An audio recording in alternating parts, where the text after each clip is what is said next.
A very good morning to all class 9th students.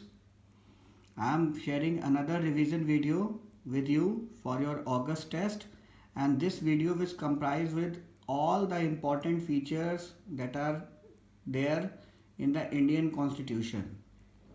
I have already shared one video when I was teaching this, and today a recap or a sort of review will be given to all the students of class 9th about Indian Constitution, what are its salient features or what are its important features. But before moving that, I will again say that the Constitution was enacted on 26 November 1949 and it was adopted on 26 January 1950.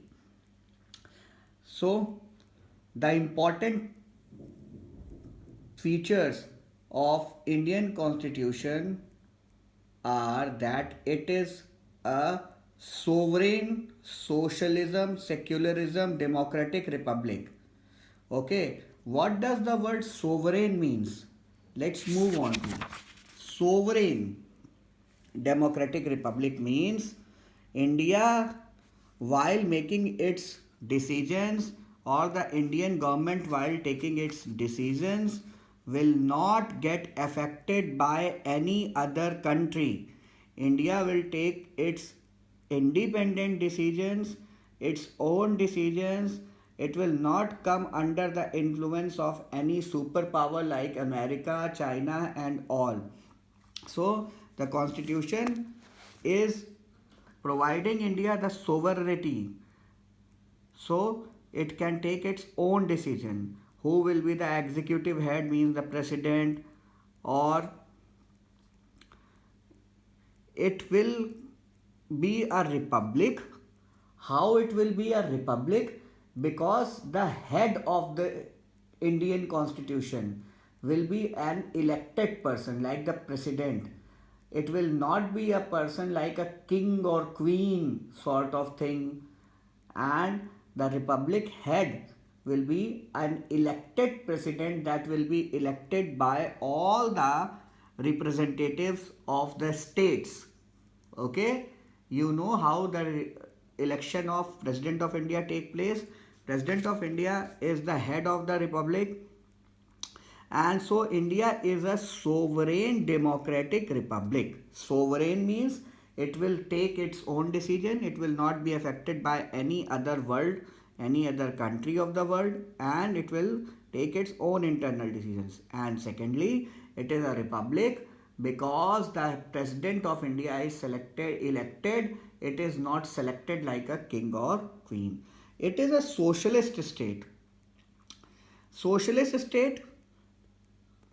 Socialism, I am teaching you that it focuses on division of powers and equal opportunity for the poor and the deprived section of the society. So, socialist means freedom from all exploitation, social, political and economic.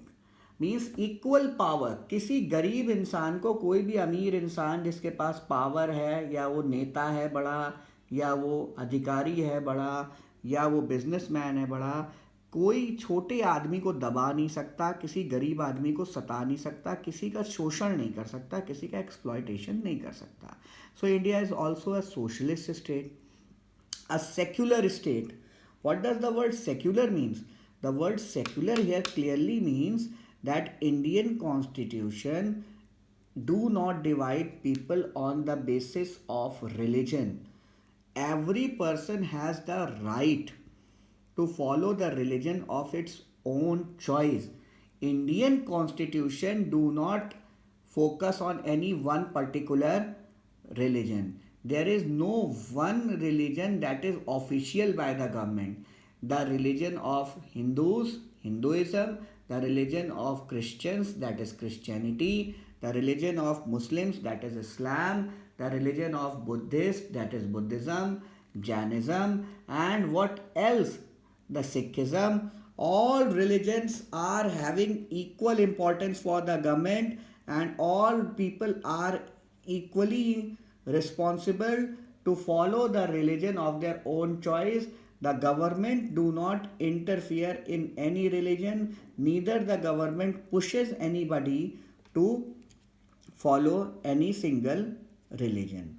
So that is why India is a secular state. कोई भी एक religion, चाहे वो Hinduism हो, चाहे वो Sikhism हो, चाहे वो इस्लाम हो, किसी एक रिलीजन को फॉलो करने के लिए हमारी गवर्नमेंट नहीं कहती कभी भी। ना गवर्नमेंट का कोई इंटरफियरेंस होता है, ना किसी एक रिलीजन को ज़्यादा महत्व मिलता है, ना किसी एक रिलीजन को ज़्यादा इम्पोर्टेंस मिलती है, ना ही कोई एक रिलीजन ऑफिशियल है, और ना ही कोई ऐसी चेंज करने के लिए कोई लीगल फॉर्मेलिटीज़ हैं। The person who wants to join Sikhism can become a Sikh, a person who wants to join Islam can become a Muslim, and a person who wants to join Hinduism can get converted into a Hindu. So India's constitution do not divide people on the basis of religion. So it is a secular state. Next, India's government is a parliamentary form of government. Indian constitution establishes a parliamentary form of government, both center and states.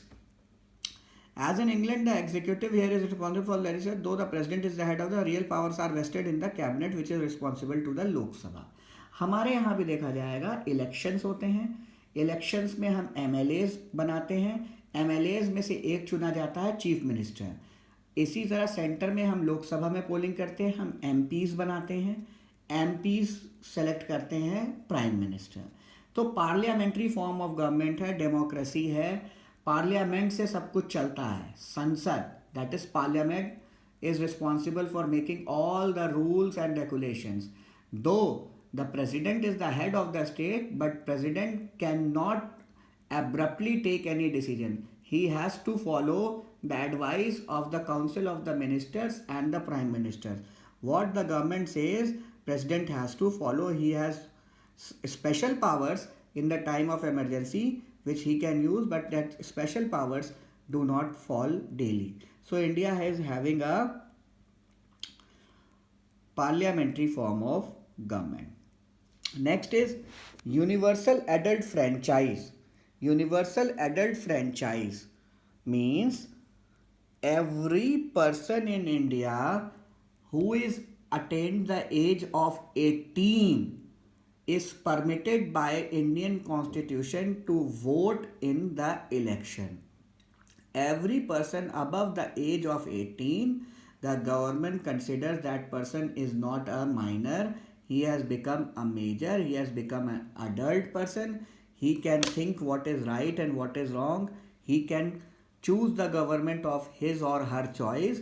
So the universal adult franchise that was given by late Prime Minister Rajiv Gandhi ji allows all the people of India to vote, and if they will vote, they can select their own government. They are responsible for their own MPs and MLAs, and they can they can choose the government of their own choice.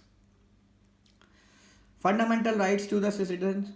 There are many fundamental rights given to the citizens of India, like right to education, right to protest, right to liberty, right to freedom of religion. These are fundamental rights that are given to the citizens of India. These are freedoms, these are rights that every citizen of India has to know. These cannot be taken by any government. If a person is having the right to equality, he has all the right in the world to sit with rich people. No government can divide the people on the basis of rich and poor in facilities. Next, freedom, fundamental right of speech. Whatever person wants to speak, he can speak against the government or in the favor of the government. He has been given a fundamental rights to speak and express, so he can put his views forward. Nobody can stop him to put his views forward. This is another very, very important. There are a number of fundamental rights that are given to the people of India, like freedom of religion, culture and education rights, follow their own culture and education, promote the other culture and education, follow the other culture and education, right to constitutional remedies. Constitution के remedies, constitution में जो भी favour चीज़ें दी गई हैं public के लिए, वो उसको अडॉप्ट कर सकता है, उसको फॉलो कर सकता है, कोई उसको रोक नहीं सकता है. Okay, so this is another important fundamental right that is being given to the citizen of India. Okay, next we have a Supreme Court. If we are not satisfied with the decision of the government, we can move to the Supreme Court. The word of the Supreme Court is final. Supreme Court is the largest or the apex court of India. Any dispute in the matter of government, anything that is against the public and the decision is taken by the government, that decision can be challenged in the Supreme Court of India. So, if anybody is taking away your fundamental rights, if anybody is taking away your land or anything, whatever thing, anything that is wrong according to the constitution, the Supreme Court is there to solve all the disputes. The Supreme Court can even give decisions against the government. In the next video, I'll be continuing with some more revision so that you can get good marks. It's bye for now.